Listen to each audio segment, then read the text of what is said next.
Meet our mom, Kelly Hutchison. She is a life coach.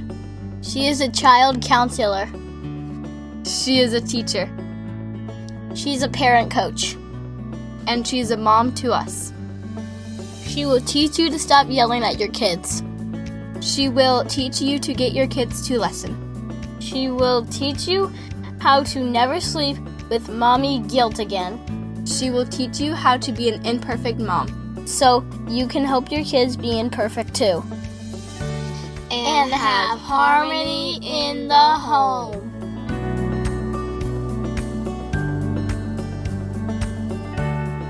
Can you even handle how cute their voices are? OMG. Hey everyone, my name is Kelly Hutchison, and this is episode 1 of Harmony in the Home podcast. I mean, how is this even happening? I am literally I made a studio in my closet because I have misophonia. And so the sound had to be like crystal clear, and the acoustics in my car and in my closet were the two best. And so I have like a table. You are literally listening to me, and I am in between my rompers and my robes. I mean, this is amazing. So like I said, my name is Kelly Hutchison, and I love this topic so much. Pretty much because I'm obsessed with kids. I love kids. I've always worked with kids. Kids are my passion. I feel like we all have a little kid in us. And so I want to be able to help more moms, because I know if I'm helping the moms, then I can help the dads. And then the moms or the dads are the gateways to the children. So like my cute little kid said in the intro, I've spent a lot of time in different schools and had a lot of experience with different types of kids. And so I've worked in a lot of different schools and a lot of different kids, and I've had a lot of different experiences. And in the end, I've realized that all kids are kids. They're all the same. They're all the same on the inside. And sometimes their behaviors and the things they're showing on the outside are different. But I've realized after working with so many students and so many kids and so many demographics that all kids are the same, and they just want to be seen. They want to be heard. They want control over their life. They want the reins to their life. And so I just loved working in the schools, and I was a teacher, I was a counselor. So I thought when I went into the parenting experience and the parent relationship, I thought it was going to be kind of easy for me because I had so much experience with kids. As a counselor, I was seeing very severe behavior problems. And when I was in the classroom, the kids and I just had magic together. So I thought when I became a parent, it was going to be kind of easy. And our journey to parenthood was very difficult, riddled with infertility and heartbreak and miscarriages and just so much yearning and so much praying and in vitro and failed in vitro attempts. And it was such a long journey to become a parent. So I thought, okay, well, that's our cross to bear. When I was upset about it, David would always say, well, everyone has their cross to bear, and this is our cross to bear. And that always really helped me. And so I thought once the kids were here, then we were just going to like swing on the swings and like slide down rainbows and sing Kumbaya. Because if I could handle 20 first graders, then one little baby and 2 little babies are going to be a walk in the park. So I have 2 kids. I have Lily, who was born in 2008, and Grady, who was born in 2010. And I say the years because I'm not sure when you're going to be listening to this. So you can kind of do the math of how old they are. And I walked into parenthood and I was like a fish out of water. I was like, this is so hard. I was so stressed out all the time. I was like snappy turtle. My sister took this picture of me, and I'll post it in the show notes. And I remember it was like she was doing a photo shoot for me. She's an incredible photographer. She was doing a spring picture of just the kids. And so Lily was probably around 3 and Grady was probably around 1. And she took this picture of me, and I'm scolding Lily, and I'm like, Grady's like at my feet, and like I'm changing his diaper in midway. And my face is so angry and so like mad. And I was like, who is that? I didn't even recognize myself in the picture. And I swore, I was like, Jennifer, don't you ever show that to anyone. I cannot believe that. She's like, oh my God, it was funny. Of course kids are going to, I'm like, no, that is not the way I want to represent. That's not the way I want to show up. But I also knew that that's how I felt more times than not. I knew that I was sleeping with so much mommy guilt almost every single night. So I would cry myself to sleep. I would talk to David, my husband, and I'd say, there's something that they need from me that I can't give them. And I would say, I think I'm a better teacher and I'm a better counselor than I am a mom. I mean, for me in the schools, I had like this magic between the kids. But with my own 2 kids, just 2, when I could manage 20, my own 2, I was like this snappy turtle and I was walking on eggshells all the time. And our stress level in our home was like an 8 or a 9 on the regular. I was so secretly resentful that my kids weren't easier. And I blamed them for so many years. I was like Googling things on Baby Center and I'm like sending it to David. I'm like, I think Lily might have this. I was sure she was like social anxiety disorder. I had all these labels. I thought for sure Grady had ADD or ADHD.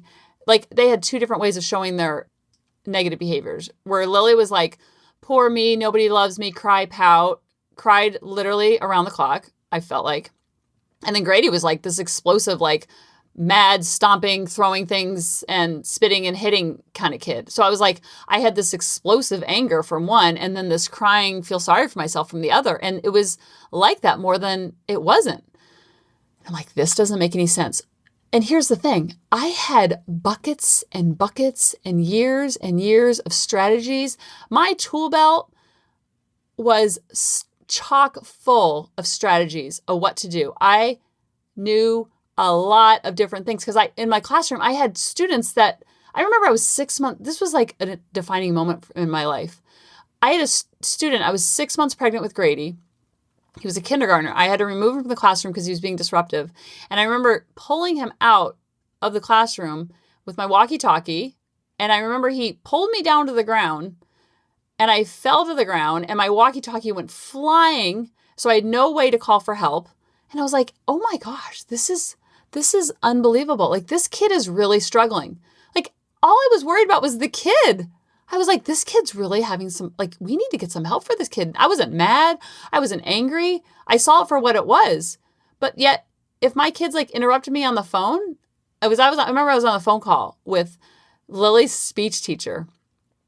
And I'm sharing all this and I'm trying to be super vulnerable to show you this journey, to show you that you can go from where I was to where I am now, which I'm going to get to. And so I'm going back to the being on the phone. I remember being on the phone. I was in the mall parking lot and Lily had speech services and she had a speech teacher coming over to the house.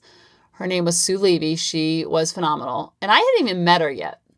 And so I'm leaving a message for Sue. And as I'm leaving the message, and we've never even spoken about this. So Sue, if you're listening, you're probably like, yeah, I remember this. Life-changing moment. So I'm leaving a message for Sue.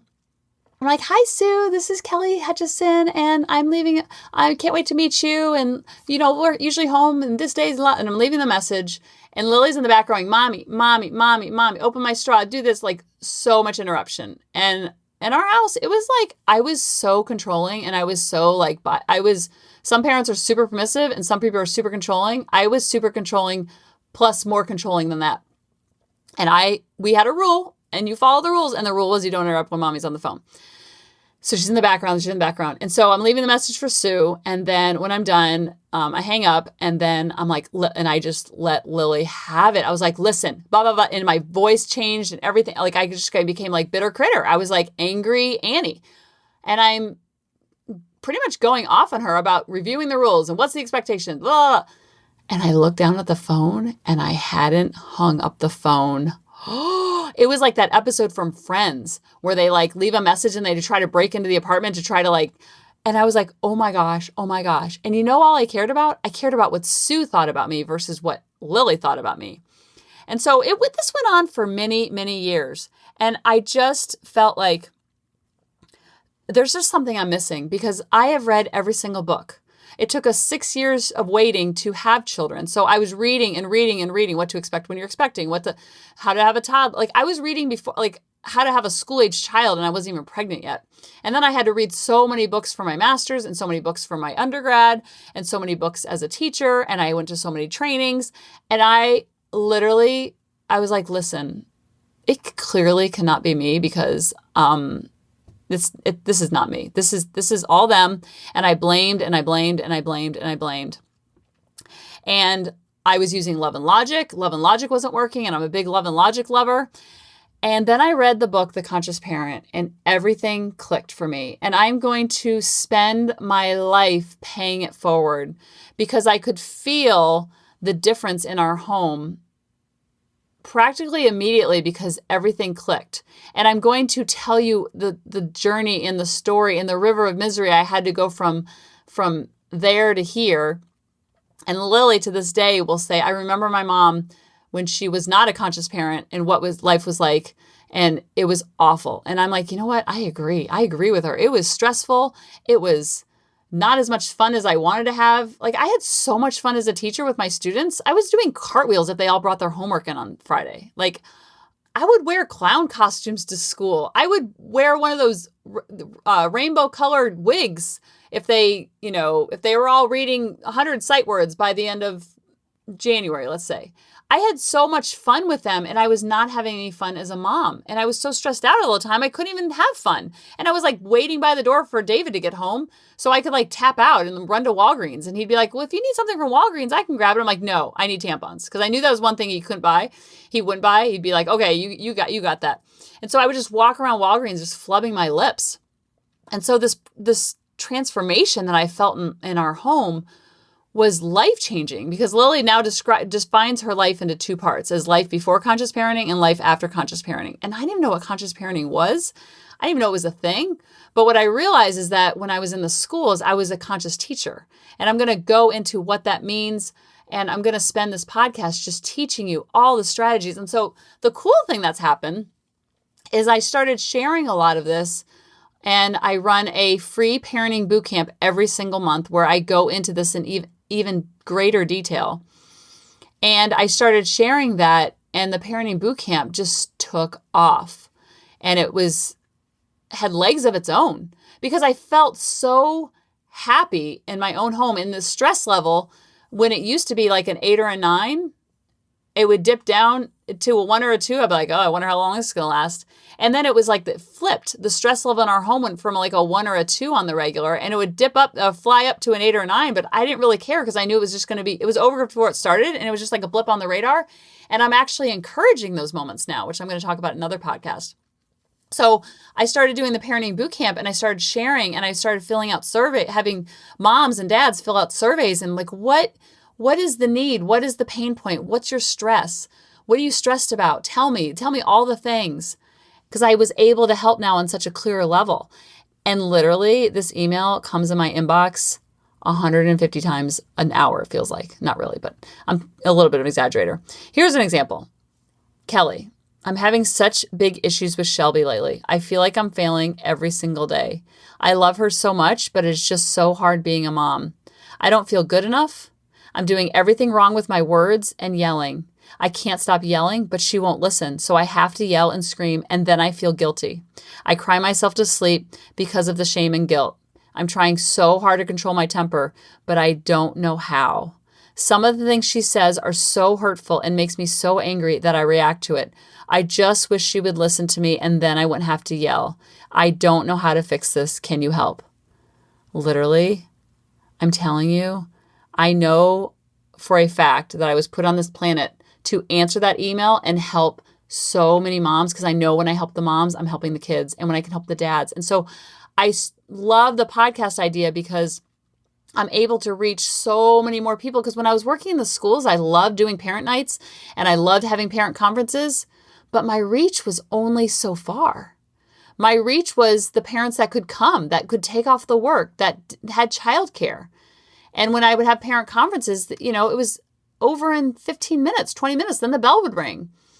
And so I just realized that God has given me this gift to help people and blown the doors off my classroom, because there's people from Belgium, Slovenia, Switzerland, Australia reaching out to me, the United States, all over reaching out to me saying, Kelly, help me. And I love helping people. I love being able to answer that email. And I love being able to help dads too, because I know sometimes dads are intimidated, and dads are doing the best that they can do.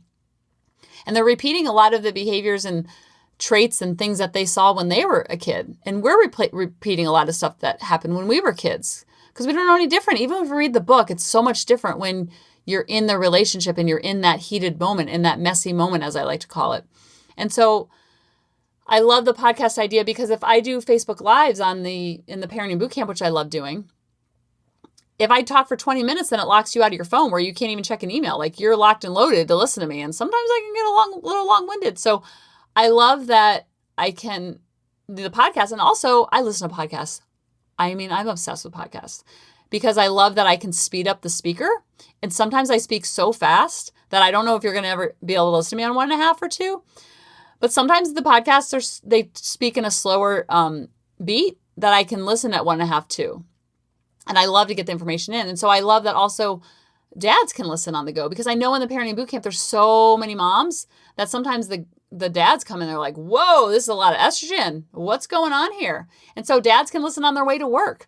Moms can listen on their way to work. They can listen while they're exercising, while they're cooking or cleaning, and just being able to see their children for the gifts and the miracles that they are. Because I know I'm so glad that I had this struggle for as long as I did, because it taught me so much. And I went from so much struggle. Then I went in what Brooke Castillo, I don't know if you listen to her podcast, it's amazing.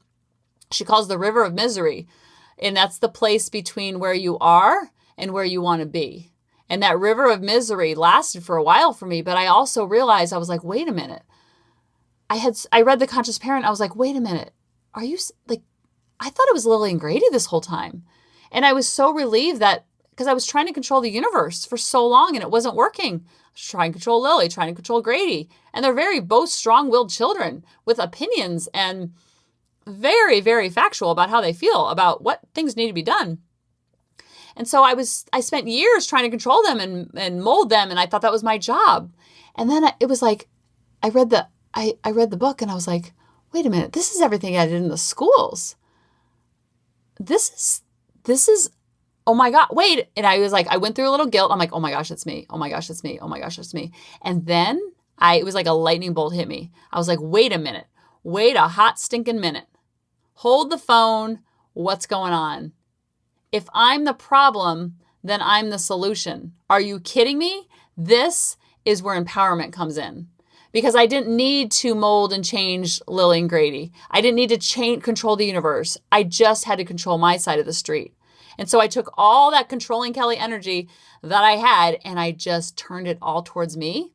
And I didn't do it in a way of not being good enough and beating myself up, because I have been doing these parenting boot camps for 5 years now. So working in the schools for 15, 20 years, and then helping all those parents, and now doing parenting boot camps every single month for 5 years. Since 2014, I started it. So whatever the math is when you're listening, the reach that I've had has been so amazing. And literally, I have them fill out a survey at the beginning of every parenting boot camp, and every single 99.9% of people tell me, I love my kids so much, Kelly, but I feel so much guilt every single day because I can't stop yelling at them. And they're not listening to me. So if they would listen to me, then I wouldn't have to yell. And so they're in this, like, I call it the crazy cycle, because it's like they don't listen. So then the yelling happens. And then they don't listen some more. So then there's more yelling. And so it seems like the yelling gets higher and higher, because a yelling at level, let's just call it level 1 yelling, that's going to work for a little bit. Then it's going to have to go to level 2. Like, oh, mom's mad. And so we're actually training our kids not to listen until we yell. And then it goes from level 1 to level 2 to level 3. And it keeps going and going. And as you get older, I mean, you can only see where that pattern's going to go. And so I love being able to help parents get off the crazy cycle and get onto the energy cycle, because those same kids that used to drain me, and I would wait by the door for David to get home so I could tap out and run to Walgreens to buy tampons because I knew he wasn't going to buy the tampons. He'd be like, no, that's you. That same girl who was so drained and exhausted and on eggshells and so drained by her kids was like all of a sudden on this energy cycle where the kids were giving me energy and I was giving them energy, and we were like feeding off each other. And so I want to go over that with you and teach you all the things, because I want you to have the lightness in your home. And that's why I call this harmony in the homes. And this does not mean perfection in the homes, because I tried to be the perfect mom for so many years, and that's exactly what led to all of my stress. And I beat myself up, and I was so hard on myself. I feel emotional thinking about it because I was so hard on myself, and I was always coming from a place of lack and always coming from a place of not feeling good enough. And so when I was parenting from that place, I was so afraid all the time of messing it up, that I was parenting from that fear-based place. And that's where I was messing it up, because I was parenting from so much fear and lack and not good enoughness that I was pulling from an empty well. There was nothing there to pull from because I was always coming from that place. And so I was using my kids almost as a pawn to fill up my emptiness and my not good enoughness and to make me feel like a good mom. So I needed them to behave and act and be in a certain way for me to feel a certain way. And in hindsight, that was so much emotional responsibility that I was putting on those sweet little souls that are just trying to figure out how to drink out of a sippy cup. And here I am going, make me feel like a good mom. Make me feel like a good mom. Act, behave, do. Act, behave, do. Act, behave, do. I was so triggered all the time, and I just wanted them to be happy, because I thought, if my kids are happy, then there's my report card that I'm doing a good job as a mom. Easy enough, right? And I remember one time, this was like another lightning bolt moment. We went on a play date, and it was with Lindsay Manning, who I'm sure is listening. Hi, Lindsay. I'll never forget this. And it was at the Naples Park there, North Naples Park. And literally, Lily she was the type of kid who was like, I always said she wanted to climb back on my uterus and like live there. And she was like 3. She was a leg clinger, and she was a code red clinger. Like, she never, ever, ever left my leg. And then the more she was holding onto my leg and very insecure, and like, I was like, I need a confident child. So I would like push her out into the wolves. I'm like, go play, go play, go play. I need to socialize her more. And she was very like shy and introverted. And I would not describe her as that now, but at the time she was very much like that. And so I was always trying to push her away to go play, go play, go play, go socialize, slide down the slide. And she never did. And so she was crying. I remember being on this play date, and I was so embarrassed. I was so worried about what the other moms were thinking about me. I was like, they're going to think like, wow, she's a teacher and a counselor. Like, she really doesn't have it together. Her kids are really out of control. And so I remember crying the whole way home. I remember calling my sister going, I think there's something wrong. Like, there's just something wrong. There's something wrong. I didn't know if it was wrong with me. I really thought there was something wrong with my kids for a very long time. I was like, it can't be me, please. Look at me. I'm with experience. I really thought there was something wrong with them. And there was something from lacking within me that they couldn't get from me. So essentially it was my fault. And I remember calling my sister and just bawling my eyes out because I was so embarrassed about what they thought about me. And I remember, lecturing Lily on the way home, because I would lecture give them the whole spiel the whole way. This is what I expect of you. This is the behavior. And I would give them all you got to do this, you got to do this, you got to do this. I mean, the poor kids are like 1, 2, and 4, and they're like, have a laundry list of all the expectations. Like, don't mess it up, people, because you have to make mom look like a good mom. It was really all about me. If you're listening, like reading between the lines or listening between the lines, it was all about me. It was all about me and the way I looked based on my kids. And I remember being in the car, and I remember just laying into Lily going, I try to take you fun places, and I just want you to be grateful. And, I just want you to be happy. We're the happy Hutchisons. And she's crying her eyes out. Because of course, kids, you have to know that kids do not want to disappoint their parents. That is like when I was growing up, my parents were and are the most amazing human beings on the planet and the most amazing parents. They literally, if they just said the D word, Kelly, we're very disappointed in the decision you made. It was like, I'd rather them take me in a pep rally in the middle of my high school and spank me and yell at me and embarrass me. I mean, there was nothing worse than the D word. And so just know that your kids are always looking at you and they're asking you the same thing. Am I good enough? Am I worthy? Am I whole? And we're looking at our kids going, am I good enough? Am I worthy? Am I whole? And our kids are looking at us going, that person hung the moon. That person is amazing. I just want her to feel the same way about us. And so it's crazy how we're always thinking the same thing subconsciously to each other. And so I remember saying, like, we are the happy Hutchisons and we just need to be happy. You need to be happy. And I put such a price tag on happiness. And she said to me as she's crying through her eyes, she's like, I don't want to be the happy Hutchisons anymore. And I was like, what are you talking about? But what she was saying to me is, Mom, I don't need to be happy all the time. This is not about you. Would you wake up, please? And that was an awakening moment. All these little moments, I've had lightning bolt moments and I've had aha moments. I've had moments that give me that little buzz. I've had, moments that have really woken me up and then ones that have like kind of startled me. And so I'm going to share all of those throughout the podcast and talk about how I became a conscious parent. And then I became a conscious wife. I became a more conscious person and my relationship with myself improved. And it's not going to be all about me.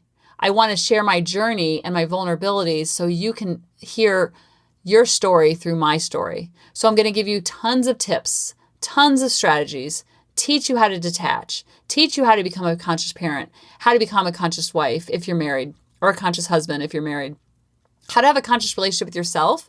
And then it even goes further, like how to have a better relationship with your home. Like my relationship with my home before, it used to cause me so much stress and anxiety because there was always something to do, there was always clutter, and there was so much stuff.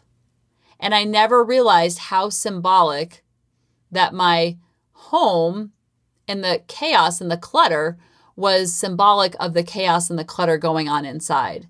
And once I cleaned up the chaos and clutter inside my heart, inside my brain, and I started working on my mindset and doing personal development and listening to a book a week on personal development and listening to podcasts and teaching other people, that it was like I just felt the ego and my fear all shedding away slowly but surely. And you just have to know that this is always a journey and not a destination. And you can't be in a hurry to get there, because if you're in a hurry, then you're going to think that there's a right way and a wrong way. Because I don't want you to look at me and put me on any pedestal and think that I'm a parent expert for your kids, because no one knows your kids as well as you do. And that's the beauty of this. So I went to a Tony Robbins event calling Unleash the Power Within. Amazing event. And he really was... He was saying, I'm not your guru. His Netflix series is I'm not your guru. And his point in that is he's trying to unleash the power within ourselves so then we can be our own guru. And so I want to give that same gift to you. I want to give you the lightning bolt moments. I want to give you the ahas. I want to give you the clicks. You're going to get clicks and you're going to get little clicks, and you have to keep showing up, because you show up for the relationship with yourself, because the relationship with yourself sets the tone for all the other relationships. And so then my relationship with my home changed, and the relationship with my money changed, the relationship with my closet that I'm now working from. My closet was like a roller coaster of like mess, spend all day Saturday gutting and cleaning, then it'd be clean, and then it would be mess, spend all day. It was like rinse, repeat.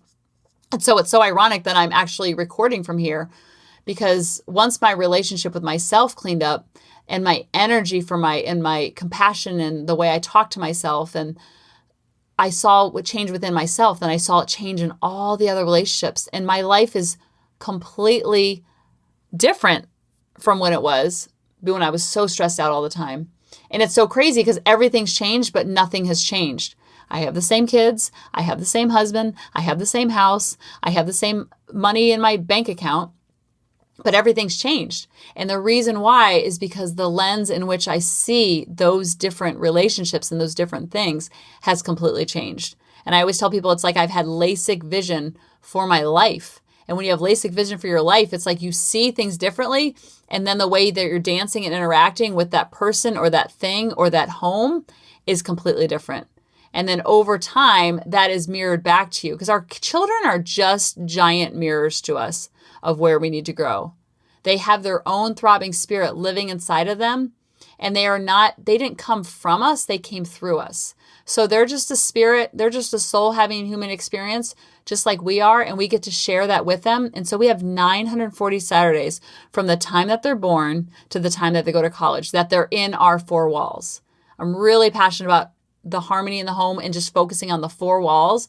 And how do I want to show up, and how do you want to show up for those 18 summers and those 940 Saturdays? And I don't count the Saturdays like a doom and gloom, my life's going to be over after those 18 years. I count those Saturdays because I want to remind myself, and I want to remind you how quick and how fleeting all of this is. And so we get to choose how we want to show up for those 18 summers and those 940 Saturdays. And it's a daily choice every single day. What energy do we want to bring to this relationship? Do we want to spend those 940 Saturdays yelling and screaming and lots of tension? Or do we want to have love and compassion and empathy and understanding and forgiveness? Because I feel like our home, our four walls, is what they're going to go and duplicate when they become adults and when they create their own lives, when they find their spouse, when they create their four walls. And so it's a legacy that we're going to pass on generation after generation, because when the children are little and impressionable, it all is writing on their subconscious. And so then when they get older, they're just going to recreate that. Positive or negative, they're going to recreate it. So a lot of times when I'm thinking about our four walls and how do I want to show up? How do I want to show up in my marriage with David? How do I want to show up in a loving way? How do I just want to show up for my kids? And not in a way of like I lose myself, but I actually find myself in my kids. So then when they go off to college and then have their own adult relationships, that I'm still a whole person, and that I'm not getting lost in the kids. I'm not getting, like, David and I are losing ourselves through the kids. And so when they go off to college, it's like I'm a whole human, David's a whole human, and then Lily and Grady are whole humans going off into the world. And so now it's not like I lose them throughout the process and I give up all of everything I wanted, but I find myself in them, and I always am thinking, like, what are they seeing in me? I pretend like I'm on a reality show, and I have cameras watching me at all times. I have millions of people. I'm on a reality show. And instead of having millions of people, I just think about what are those four eyeballs seeing when they're looking at me, when they're watching me, what are they absorbing from me? And so it's not from a place of putting myself under a lot of pressure and in a microscope. It just helps me detach and almost be the watcher of my life instead of being the person in fear and anxiety and lack. And then I'm coming from a place of abundance and love and compassion because I'm seeing myself from the outside, because I'm seeing myself, and I don't have millions watching me, but I have four eyeballs watching me at all times. And even when they're not watching, they're always watching, because lessons are always caught and never taught. So I just want to encourage you to share this podcast with your friends, share it with your spouse, share it with your grandparents, share it with your kids if they're older. And I just want to have so much connection with you, because I know if I can help you, then I know I'm helping your kids. And that's really my passion in all of this. So thank you for listening, and I can't wait for the next episode. Hey mamas, thanks for listening. If you had any ahas, clicks, or those lightning bolt moments while listening, you have to check out my free parenting bootcamp, where we take all of this to the next level and we try to create even more awakenings for ourselves so that we can connect more with our kids and never yell at them again. You can sign up at www.coachingkelly.com. And if you really want to fill up my love cup, send me an email of what your aha was, what your click was. What was that lightning bolt resonating moment while you were listening? I want nothing more in life than for you to have harmony in your home and to learn how to be an imperfect mom like me, which allows your kids to be imperfect too, each and every day. Thanks for listening.